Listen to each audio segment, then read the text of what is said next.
Welcome to EdTech Speaks, a podcast bringing guests together to share their expertise and advice on navigating business and education in a technology-driven world. From entrepreneurs to vendors, higher education to corporate leaders, we'll uncover their perspective regarding the latest trends and technologies impacting your career or business. Our podcast is made possible by Downing EdTech Consulting, where people and technology connect. Hosted by Cher Downing, an experienced executive spanning a higher education and corporate career with specific focus on the EdTech industry. Dr. Downing is also an international and national presenter, author, and regular media contributor. Now here is your host, EdTech strategist, Dr. Cher Downing.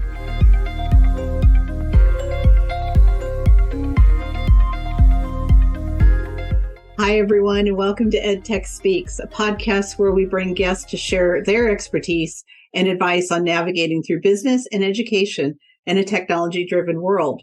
As you know, our goal is to provide you with options for products, services, and knowledge that can help benefit you and your business. I'm your host, Cher Downing, and I want to introduce today's guest, Josh Chernikoff. Hi, Josh. How are you today? How you doing? Nice to meet you. Don't cut this, but it's Chernikoff, but that's okay. I've heard worse. Not need to edit that out. I've heard people refer to me as much worse and butcher my name, so we're all good. We'll leave it there then. Yeah. Thank you so much for joining me today. I know that you're with Cascade Communications, and I'm excited for our listeners to hear about this because we really look for things that are innovative, that are really disruptors in the business. And I think you're definitely looking at a disruption space here. So I want to start off, though, and have people hear your background so they understand how you came on this trail to get to this point, because I think it's fascinating. And they're really going to start to see how all of your talent has pooled into this focus. Thank you. Yeah, I would say disruptor, is a good adjective for what I've done in the past, because I had to, because I didn't enter education with the, classically trained with a degree in education. My background is in print and broadcast journalism. I went to American University, undergrad, print journalism. Graduate school, I went to Northwestern, got a master's in broadcast. Out of school, I did 2 years of on-air sports broadcasting, and then a quick stop in Philadelphia, and then went to work for the then Washington Redskins. I was part of the team that, when there was a lot of the stuff going on that you're hearing about, I certainly wasn't a part of it, didn't know too much about it. But what I did feel was that the situation was toxic and I didn't want to be a part of it. So one of my outlets was tutoring. And the reason I was a good tutor is because I had a lot of tutors growing up. I was not the best student. So started doing some tutoring and, got some traction, started working with a couple different students. I remember working with this one student. He was in middle school and we got to Venn diagrams. And I said, I am out. We have reached the height of my math understanding because I'm not a math person. Hired another tutor. Her name was Michelle Silva. She was fantastic. She was with me basically until I sold the company 10 years later. But realized that if you had willing families and phenomenal tutors and you put them together, you'd be good. In April of 2008, I got our team and our company on the NBC affiliate in Washington, D.C. Again, kind of using my communication skills, wrote a really good story, got it on, and the company took off from there. And so we were a boutique in-home tutoring company in the Washington area for 10 years, always had about 200 families, about 100 tutors. And about 3 years in, as the company is just humming along, a PTA mom came to me and said, I want to do a homework club at our school. And I thought, great. And I would do it for free, because to me, it was an opportunity for our tutors Sure. to get more work and for the company to get exposure. And I remember talking to this mom, and I don't exactly remember her name right now, but I remember talking to this mom and she said, we will get you registrations. We will get you paid. We will make your flyers. We will get you rooms. I'm like, what do I have to do at this point, And basically she's like, just show up, please just be safe and show up. And I talked to her. So I think my journalism side kicked in. And I said, why are you doing all this? And she said, well, when it comes to enrichment, not aftercare, when it comes to enrichment after school, this has to be essentially run by PTAs, and mostly it was PTA moms, Mm-hmm. And I said, okay, so maybe there's a business here. So I went to a friend of mine who was a middle school principal, super cool dude in Bethesda, Maryland. I said, I think I can run your after school program. And the words had not come out of my mouth. And he was like, it's all yours. I should have thought about that, but I didn't. So I took it, and we set up an after school program for his middle schoolers. And one school led to 3, led to 8. At that point, we kind of got out of Montgomery County, Maryland. We were in Fairfax and DC. Then we got to 15, and we're moving to New Jersey, Connecticut, New York. Company grew from an enrichment company to summer camp and aftercare. I brought on a COO, Michael Fay, who had been with a lot of big companies, and he helped us really kind of get in that aftercare space. We had 82 schools in 6 states. In February of 2020, we had a letter of intent signed. That letter of intent was rescinded around March 13th of 2020 as the world was ending. Yeah. My business partners decided this wasn't for them anymore. And they said, if you want out, get out. If not, this is yours. I said, okay. So Michael and I teamed up and brought the business back to where we could over the pandemic, and then looked at each other and said, what are we doing now? And I said, I'm not so interested in doing the in-person stuff. I'm going to be doing some traveling. I want to spend some time in Mexico. And he said, cool, I want it. And so we made a deal that worked for both of us. And he now owns Flex, and he and I'm still the largest investor in Flex. I still do the business development for Flex Academies. He changed the name to Flex. And we're involved in some other franchise agreements for Overtime Athletics in New Jersey and DC. And so I started Cascade. I kind of looked and said, what did I do best? What did I enjoy most when I was building my 2 businesses before I sold them? And it was the content, and it was the relationship building. So maybe a little bit, although this isn't in my character, I'm rewriting history a little bit or patting myself on the back, which I'm not very good at as an entrepreneur. But I think I was doing community building and kind of delivering content that was valuable to potential clients before I got anything from them, long before other people were doing it. And we're just doing that now for our clients in the education space. Could be EdTech, could be, in person. Our goal is to help make sure their businesses are well developed, to make sure their branding and their messaging is good, is professional, and then that their content is super solid, so that they are building relationships with potential stakeholders, superintendents, principals, PTAs, parents, whoever it is, so that they can grow their revenue and their impact. So for our listeners, a couple things to take out of that. One is you can always mash all of your talent and all of your skill sets and all the things that you did into what's next. We talk about this a lot, and I think sometimes people forget. They assume, well, you did this great thing in education. You must have a master's, a doctorate in education. You're right down this linear path.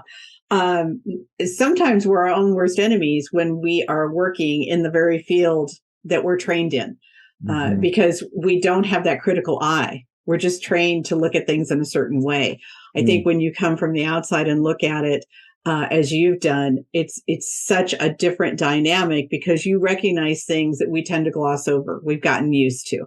And I love the story of how it came to fruition because it's so true. You could probably ask any principal in the nation, hey, can we take over your after school program? Right. And they would jump at it. Because we know schools are notoriously underfunded, understaffed. overworked. Their numbers are growing and changing. The issues of problems are growing and changing. We just realized how awful our workforce layout was. Right. People aren't going back to work because they realize they could be home with their children. They could actually have dinner with them, pick them up after school, all of these things they were missing out on before. And now they want to figure out how to be able to do that. So I think, for our listeners, it's always important that they realize that these ideas that come to fruition often come because of the experience we've had, the observation we've made, but also we start to channel in our expertise and how do we make this work. So I love the fact that you've managed to hang on to that broadcasting, branding, visualization space, and now combine that with the education piece of it. I think that is so valuable. Thank you. I mean, if you had only been around when I was 13, 14, 15, and my parents couldn't get me to study, and could have told them that, hey, it's going to be all good because he's going to use the fact that he was a bad student and loved being out of school to build a career, that would have been much more helpful. To saved us some tears and some arguments. But we're here now, and my mom loves to listen to these things, so she'll hear it just a few years later. Oh, it's fabulous. So talk to me a little bit about the type of content that you do and what are some of the strategy steps that you go through for utilizing this? Because I think there is still in the K through 12 space a disconnect between what they really need in external help and what they perceive to purchase. So I think a lot of times schools get really dazzled by technology. They get really dazzled by apps, by things that they can bring into the classroom and show that there's innovation going on. Mm-hmm. But they really haven't invested in something. It's more of a short term, we're going to buy something, we're going to see how it goes. If it doesn't work, we move on. Your product is more of an investment because you're looking at a much more depth of quality and depth of content that's going to stand the more test of time. So talk to us a little bit about that. Yeah. I mean, first of all of our contracts are at least 6 months and no shorter, because we need to build a relationship together so that we can have you start building long-term relationships with, school districts or superintendents or principals or PTAs or parents. Our content is absolutely rooted in journalism.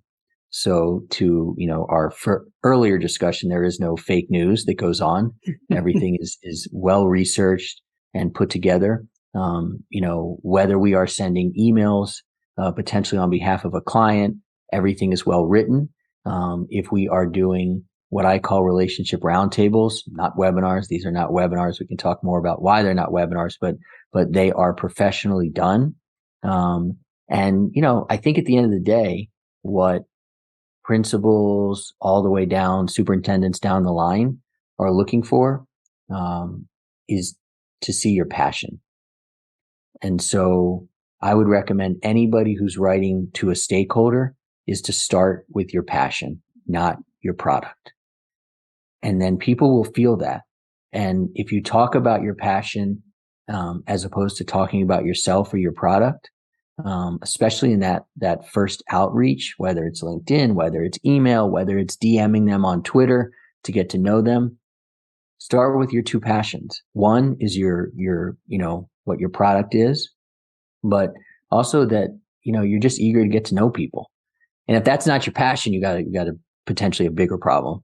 But you got to want to get to know folks first and build relationships. One of the largest sales that we ever had in my second company in Flex, it took 4 years.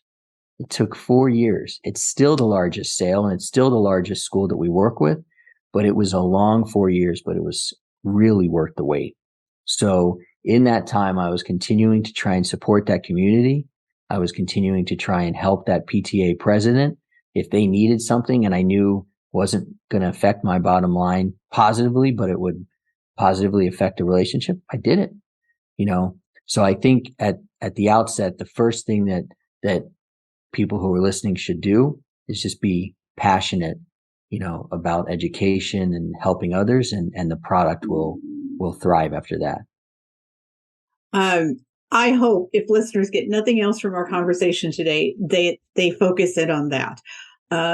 Oftentimes I will have people tell me that I am too generous with my information. I could be monetizing it. I could be doing other things with it. And to me, it's exactly what you're saying. It's about sharing that knowledge. It's about helping someone. Good things always come out of it in the long run, but it's an investment. You have to invest in other people. You have to invest in what they're believing in and what you are bringing to the table and what you're believing in. So for listeners, this is key for any business, is having those relationships. And I love that you shared the timeline, because oftentimes when I talk with startups, they assume that, well, let's see, today's August 23rd. So we ought to be making money by December 1st. We ought to have 5-10 clients on the line, because our product is so great. We know everyone's going to jump on it. And I remind them that, this is a slow and steady process. And in education, for years, the joke has always been it's 12 to 18 months to make a decision, because there are lots of things to go through, lots of people to talk through, lots of policies in place. Even something as simple as, you get a contract, you're really excited, and you send it to purchasing, and they send it back because they have 3 questions on something, or they don't like the way this is written, or could you get a copy of this? I've sent contracts, and then I call over and I'm like, why is this not moving? Right. And someone will say, oh, that person's gone on vacation for 2 weeks. I'm like, so nobody else deals with this when they're gone? Oh, no, it's in their inbox.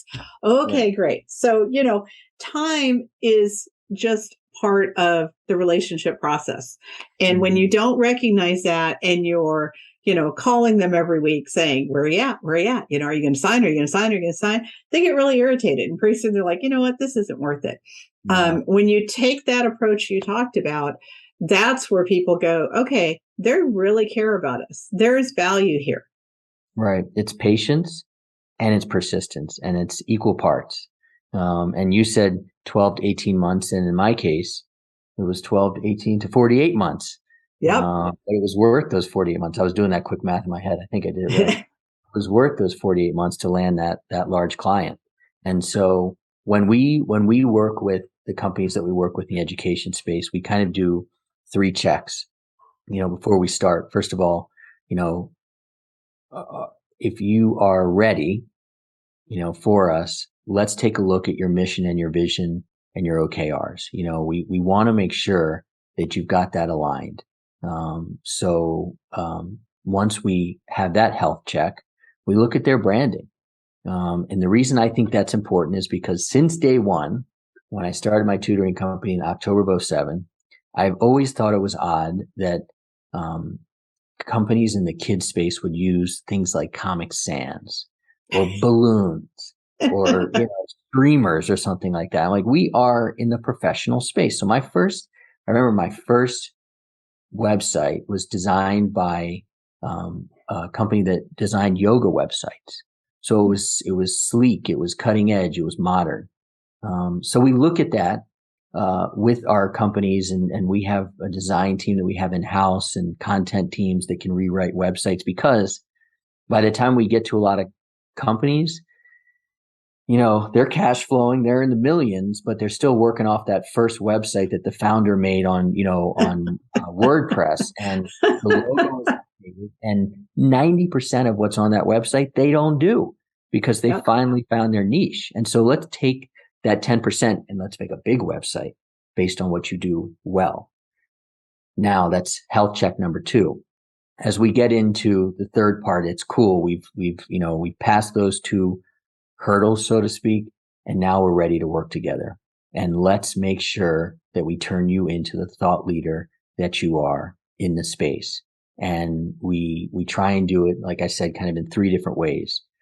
Ground attack is using email, but doing it in a very safe and smart way, so that you're not clogging inboxes.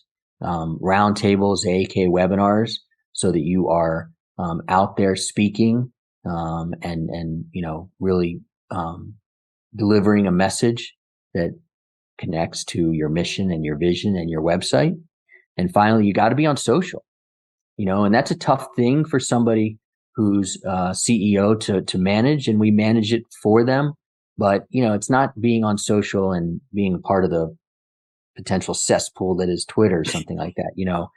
There's a lot of great stuff on Twitter, and clearly there's a lot of great conversations on LinkedIn. And it's just contributing in a genuine but very direct way to these conversations. So you do those three things, you're going to have success. It might take 12 to 18 to 48 months, but you got to play a long game if you're going to be around for a long time. So talk to us a little more about this roundtable webinars, because this is a space that, we have beat the webinar to death. And certainly over the last 2 years, we have just, it is in the ground. Yeah. So what do you guys do that makes it different? Yeah, I'm going to say genuinely, thank you for asking me that question. Yeah, we did not set that up for you to ask me this at all. This is for real, for real. So I think the webinar, I agree, has been beat to death. And what we have done as a team is we've kind of flipped it on its head. We have created these roundtables, which are actual discussions. And for our clients, they're an opportunity to get on stage with people that they would want to be their clients. And we produce made for TV events, just like I did in Harrisonburg, Virginia at WHSV when I was getting out of, my master's. We are producing live made for TV events with dissolves, and we're moving people around. I mean, I couldn't have imagined this back then because there was a whole control room for this. But we have a team that is our digital media team, and I am constantly pushing them to innovate. So one of our latest innovations is we have essentially created what you would call a green room. We call it an orange room because Cascade, we like the color orange. But it's an opportunity for our clients who are trying to reach major stakeholders to kind of talk with the panelists before and after the show. Because that's kind of where the real magic happens in terms of, revenue and getting to know each other.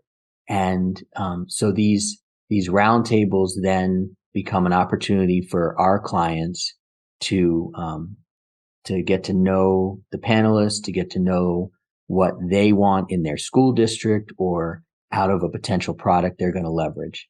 And all of this may sound very easy because I had somebody, who ended up buying from us say, well, I can do this myself. I'm like, go for it.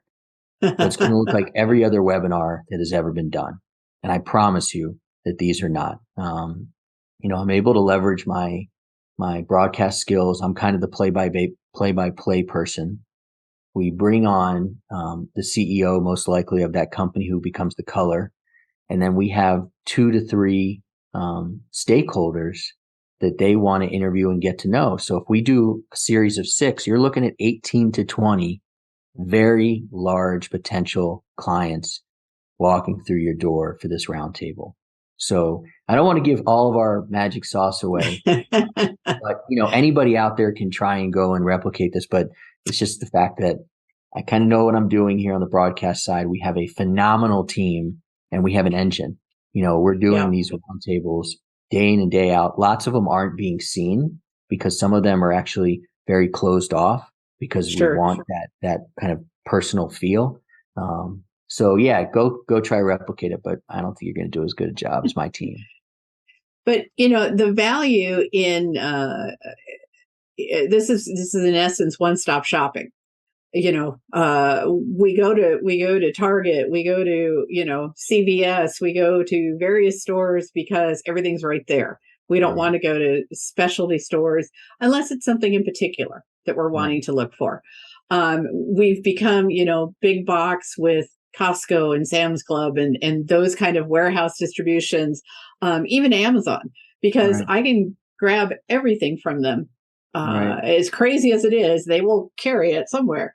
But part of that is comparison shopping. Part of that is mentally prepared to look for whatever I'm looking for. This is the piece I think people forget.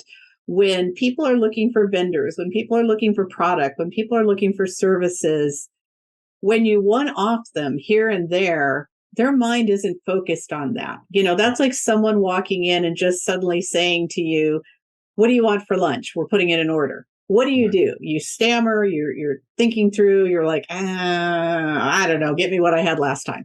Right. There's no thought to it. There's no commitment to it.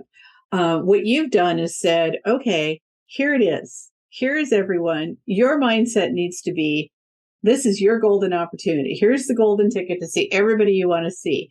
And for the other side, here's a golden opportunity to really test the waters. See what you want to do. See how you can do it better. Learn from every time you do this. And the piece that's just really above and beyond is the relationship in the middle that, you suddenly have all this connectivity in this network that you didn't realize you were even going to get out of it. Yeah.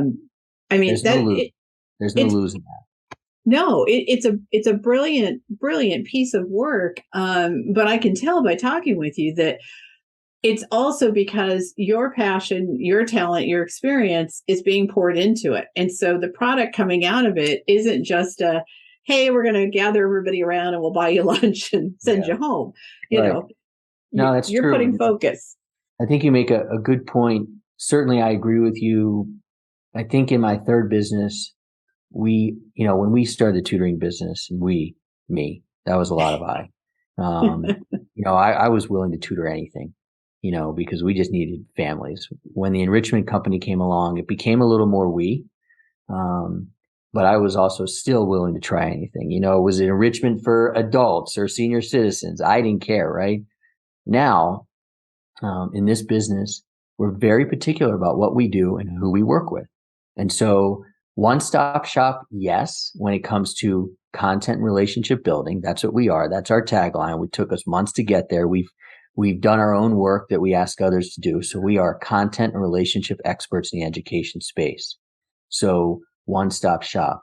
But I'm also pretty proud is that we are focused on education, and we've had other companies come and say, hey, can you help? We're in the e-waste business or, whatever it is. But no, we're very happy in education. It's what we know most and best and enjoy. So, I almost feel like we're that one-stop shop though on the corner, and you're, I had somebody that I reached out to because I thought they'd be a nice fit for us. And the CEO, she said, great, I'm interested. Am I going to talk to you or somebody on your team? And I'm like, no, talking to me. Like I found you. I'm really interested. I mean, I have a team and we're all going to work together, but no, this is me. I think we can do really great things. So one-stop shop, yes, but we're still like that. We're kind of boutique-y, which I like. And I think that is another piece of value. So oftentimes we get, the third tier salesperson. We get, heaven forbid, the person who just came out of 3 months worth of orientation, who, can't answer anything. I mean, my experience over the years, and particularly because, my career came up as technology really got introduced and really took off, is salespeople would come in and, this product does everything, washes dishes, cleans your floors, teaches your classroom, does everything. And then, you'd go to implement it and you're like, hey, it's not doing this. And you'd call their engineers and they're like, yeah, it doesn't do that. Your salesperson told us it did this. They're like, yeah, they were wrong. I can't tell you how many times I've had that conversation personally and how many times, I've heard people say that when they say, well, we're looking for something new, but, we're really worried because last thing we bought, they told us it was going to do all this stuff and it didn't do it. That's the piece that's always continuously been missing, that disconnect between the people that are selling the product and really understanding and passionate about the product, but also knowing when to say, hey, let's pull in another team member because I can't truly answer that. I really don't know. And you've figured out that gap is the very thing that's going to make or break the product. All right. Well, first of all, let me apologize on behalf of myself 10 years ago and all other salespeople who stretch the truth. Say that, when we're sitting in front of you in an administrative office, that our product will do that. Michael Fay is the one, again, my sparring partner, who was my COO, taught me, like, dude, you can't sell things that we don't do. Just set them up, you know? And I was like, okay, I don't quite understand why, but okay, I'll follow that. So yes, so 43-year-old Josh, 3 businesses later, is sticking to exactly what we know how to do and want to do and can do, by the way. So we're not selling things that don't exactly exist. So I apologize again on behalf of myself 10 years earlier, 20 years earlier, and others who say that, you know, their product in the education space can wash the floors when in fact it can't. Well, and I will tell you that, you know, education is just as guilty, because oftentimes you come in with a product and, you know, it's V3, it's ready to go, plug and play. Yeah. And you kind of haven't mentioned that, I don't know, you haven't updated for 10 years. Right. You're still running on V1 version, you know, you didn't want to buy the extra licenses. And so, you know, they're assuming, because on the outset, they see that you do things that, well, clearly, you know, you're up, you're going, and then they get in and they're like, oh, wow, like, I haven't seen a machine like this in 10 years. And, you know, so it's equal on both sides, I think. I think we know what we want, but we're not always prepared for it. And you on your side know what we need based on looking and doing that analysis. But you don't always get told the whole truth that we're not there yet. We should be, but we're not. No. Actually, I'm going to talk to Michael about that, because that's a good point. You know, can't tell you how many times we would work with PTAs or principals or school districts, and we would, you know, kick off a contract and get going, and they would say, this doesn't wash the floors. Yeah. And you would say, no. And they said, well, I just assumed it did. We're going to need it to. Yeah. Well, this is a platform that registers kids for after school. Well, it's for this to work, and wow, we need to start in 2 weeks. It's going to have to wash the floors. You're like, okay, we'll make that happen, you know. And as entrepreneurs, we make it happen one way or another. And it's like live TV, you know, you don't know what's going on behind the scenes, but it ends up happening. But yeah, that's a good point. On the other side, I did have a lot of instances where some curveballs were thrown my way, even when I did stick to the script. And I think that's why now, where you're, you know, really looking at what's their vision, what's their mission, you're looking through that whole health check is so valuable, because oftentimes too, the people that you meet with, and you know this, are in the C-suite. They really don't know what's going on in the middle sector. They really don't either understand, they don't have a background in it, and they shouldn't. They have people that take care of that. But it's hard for them to say, oh, we're plug and play, you know, this will work perfectly for us. And then find out when they go back and talk to their staff that they're like, yeah, that's not going to work. Right. You know, and here's all the reasons why. I mean, I think in both sectors, we've always been guilty of not being prepared enough when we go to the table. Mm-hmm. You're taking that a step further and saying, okay, let's make sure everybody's prepared. Now we can have a real honest conversation. Now we really know what we're up against. Now we really know what we're looking for. That's something that we've not seen in the industry to this point. Yeah, we're not throwing shit up against a wall and seeing if it sticks, you know, and excuse my language, we're not allowed to use that, but it's the truth. I mean, you know, we are pressing our clients to make sure that their buyer personas are nailed down, because we have writers who are going to be very concise and clear about what your product does. And we are going to have people who respond, whether it's they want to be a part of your roundtable or they get an email that actually interests them and they book on your calendar. They are going to expect that your product does what it says it does, and you are that passionate person. And if not, we're going to have a problem. And I've seen it, you know. And so when I started the company, there were some CEOs that we worked with who hadn't necessarily figured out what their value proposition was. So that set us back. And then even when we got out there, they still weren't necessarily really, really ready to be talking to principals, to be talking to superintendents. Mm-hmm. And I can absolutely sympathize with that. I can remember in Flex, my enrichment company, when I would walk in to talk to a PTA, these are PTA moms who were just ready to beat me up. Like they were there to beat me up. And I finally figured that out. They had two questions they wanted answered right out of the gate. Okay. What are you going to do to our loyal providers who have been here for years? And what's going to happen to the pricing? And so what I would do is answer those two questions first. And it wasn't until I figured that out, and especially the pricing question, that I really started having more productive and faster conversations in a good way. And if you are still trying to figure those things out, we're probably not the best fit at the moment.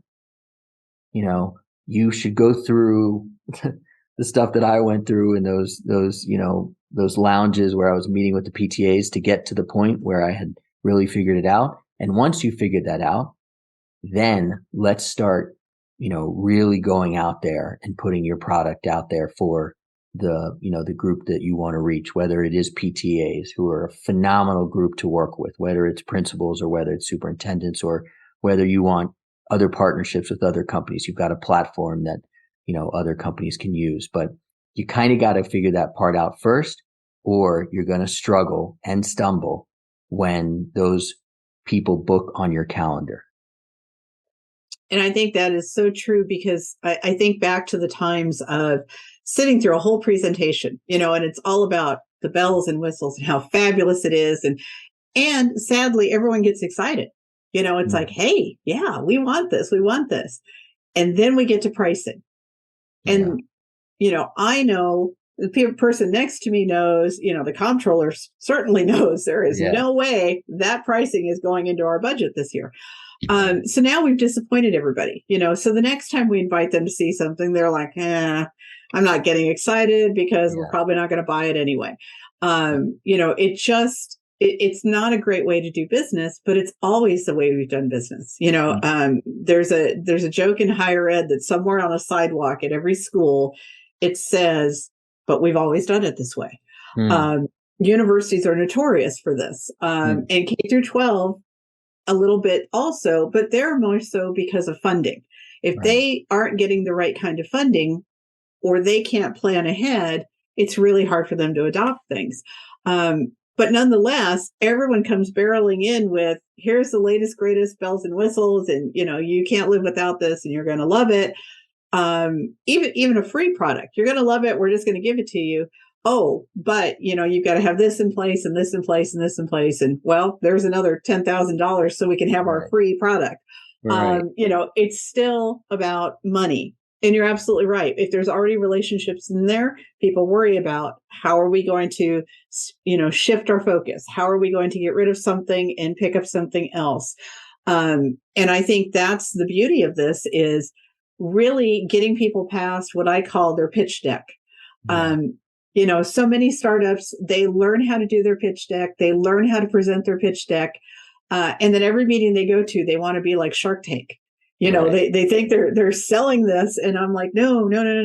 This is about building that relationship. This is about getting to know them and letting them pull people in. They want another meeting to pull 3 more people in. Have the next meeting. Right. Well, we thought we'd sign today. Really? Oh. What gave you that idea? Because we're impatient. We think these things happen quickly, and we think schools pay quickly. We think schools have checkbooks lying around that they write these out. And I'm like, no. There's this wonderful process called a purchase order that if you survive and live through the purchase order process, you will see money on the other side. You've changed all that. Yeah, it is establishing the shared passion first, and once you can do that, then you can go anywhere, but you got to do that first. And I think you're right. It is almost like a prolonged Shark Tank, because there are all these hurdles. So it's the first meeting, and then it's probably the second or the third meeting. And then you're going to the comptroller, and that is a whole nother season of Shark Tank you've got to get through. And then you've got to get, buy-in from, the faculty potentially, and then the parents. And then, by the way, let's not forget, this is for the students, so they have to like it. So it's just a long Shark Tank. I'm always baffled when I start, going with companies and we go through their pitch deck and they read it, that part I never do. I can read. I'm not an amazing prolific reader, but I can read. Talk to me. Yep. You want to give me some stats on a page, fine, to kind of back up what you're saying, but just talk to me about what you do. And when you get them off the script, two things can happen. They can become themselves and super passionate, or maybe they were just about the words on a page, and that's not who you want to be a partner with. Exactly. So tell me, Josh, who do you look for clients, and how do they reach out to you and get the process started? Honestly, it's, we are working with companies who are in-person education businesses. Obviously, my expertise being in tutoring and in the aftercare space, we've got a lot of clients there, but also just ed tech companies as well. It's all about, at the end of the day, telling a great story, and a true one as well. That helps. One of my mentors, Joseph Olszewski, always told me, this has the benefit of being true. So everything that we say has the benefit of being true as well, and is important. And people can find me at our website, cascadego.co. I'm on LinkedIn pretty much 20 hours out of the day, talking to people and contributing to what other people are saying, and vice versa. So LinkedIn is a great place to find me. Or they can email me at josh@cascadego.co, CASCADE go.co. And I'm really quick to respond. And that would be another thing that for your audience, I was always surprised in the tutoring business, or when I heard from PTAs that wanted our business flex to come in, they would say, wow, you respond really quickly. I'm like, well, yeah, because you're probably sending out 19 emails to other tutoring companies or enrichment companies. And I want to be the first, and I want to show you kind of the service you're going to get from us. So if people reach out to me, I will be extremely quick, and they should also do the same. I think that is such great advice. And it is something, because you do get inundated all day long with products and services from people. But more importantly, I always think, well, maybe they didn't get it, or they're handing it off to someone, and this is really the person I want to start talking with. I'm fine with them handing me off after the initial conversation. Right. But, if it's a week later and then someone else reaches out to me, I'm like, not really so excited about it now. So right. Excellent advice for that. I'm so glad that you joined me today. You and I could talk forever, I think, about this stuff. But I think, our listeners, it's a really great opportunity to learn from many of the lessons that Josh talked about and shared with us today. But I think also the bigger issue is that if you're an EdTech company and you're in this space, you need to get on Josh's calendar. You need to start looking at the value of what he can bring for you. Because for many of the startups, they have a great product, but they don't get out of the gate. And they don't get out of the gate because they don't understand how to get out. You definitely have built a system and a process that does that and gets them with the right people. Yeah, thank you. And, it'd be great to have you on. I have a show called Breaking the Grade. And I think it'd be great to have you on as well. And you talk about the lessons that I've learned. I have bumps and bruises all over my body from the lessons that I've learned. But I'm happy to share them, whether or not we end up working together. Anybody in the education space, entrepreneur, CEO, whatever it is, it's a tough position. So if I can be of help, again, whether or not we work together, let's connect and help each other out however we can. Absolutely. That's fantastic. So everyone, so glad that you joined us again today for EdTech Speaks. As you know, you can find us on Spotify, Apple, Audible, wherever you listen to your podcasts. And we hope that you join us again for our next interview. Until then, keep learning. Thank you for listening to EdTech Speaks with EdTech strategist Cher Downing. To learn more about the services Downing EdTech and its staff can provide you, find us at www.downingedtech.com. If you enjoyed today's podcast, be sure to share it. We'd also like to hear from you regarding any suggestions for topics or guests. and the value you received from our show. Check back for new podcasts with featured guests at www.downingedtech.com/podcast.